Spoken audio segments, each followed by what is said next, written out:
First of all, I want to believe that he never said it. I don't know any Rishon, I don't know any Posek who would claim that if you don't keep mitzvot lachalutin, you are not Jewish. That's not the definition of Judaism, and it's never been the definition of Judaism. And therefore, he cannot call a Reformed Jew not a Jew.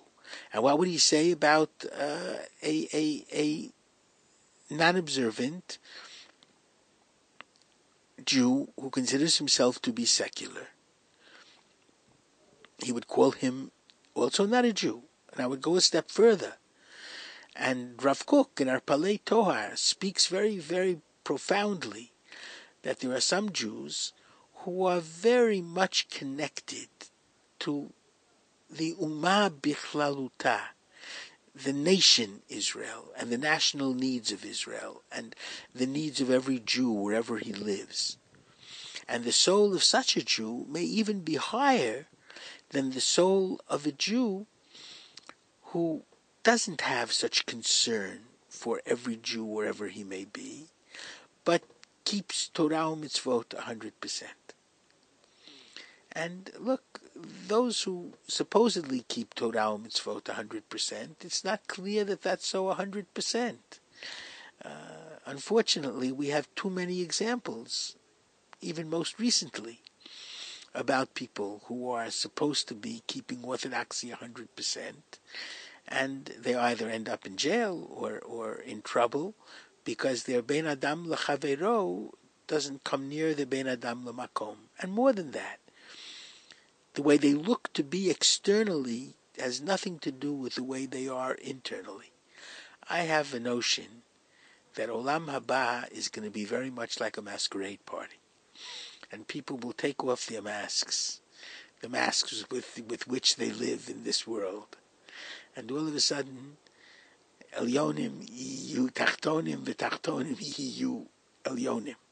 And those who everybody thought would be upstairs will be downstairs, and who everybody thought would be downstairs would be upstairs. It's not for us to judge, it's for God to judge. So do you think Prime Minister Netanyahu need to fire the Minister of Religions?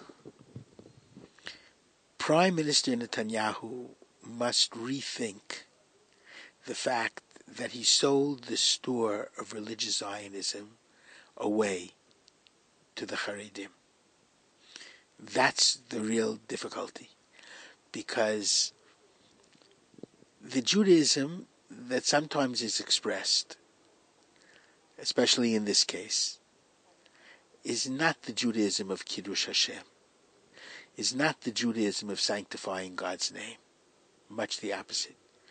And the mistake was made when Misrad Datot and so many other things were given away to the Haredim, the choice of judges and things of that nature, which is a tragedy, because we need judges who have compassion.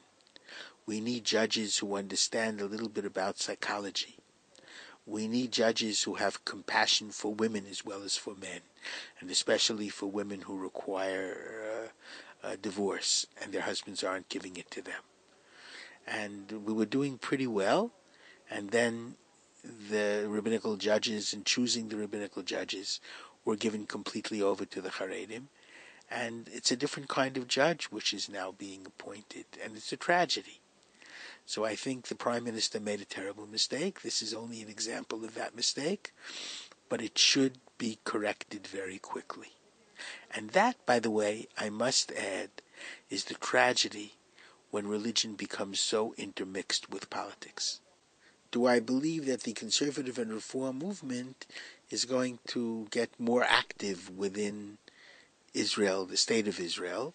And from the question, it would seem that you would see that as being a negative thing. Look, I don't believe we have to be afraid of anything like this. I'm very glad that there is a Rabbanut Harashit, and that the state religion is orthodoxy. Because I think that the state religion has got to speak out for and in favor of the totality of the tradition. And that is orthodoxy. I think it has to leave room for modern orthodoxy, not only for Haredi orthodoxy, as you know, especially in areas such as conversion and things like that. But I don't believe that it should ever be just monolithic in those terms, but it should be halachic. And the halachic spectrum is much broader than most of the Haredim seem to think it is. So I'm glad that there is, however, an orthodoxy, which is the state religion, and it's important in terms of the kashrut which exists in public places and things like that. However, I don't believe that an individual's religious practices ought be coerced. I believe that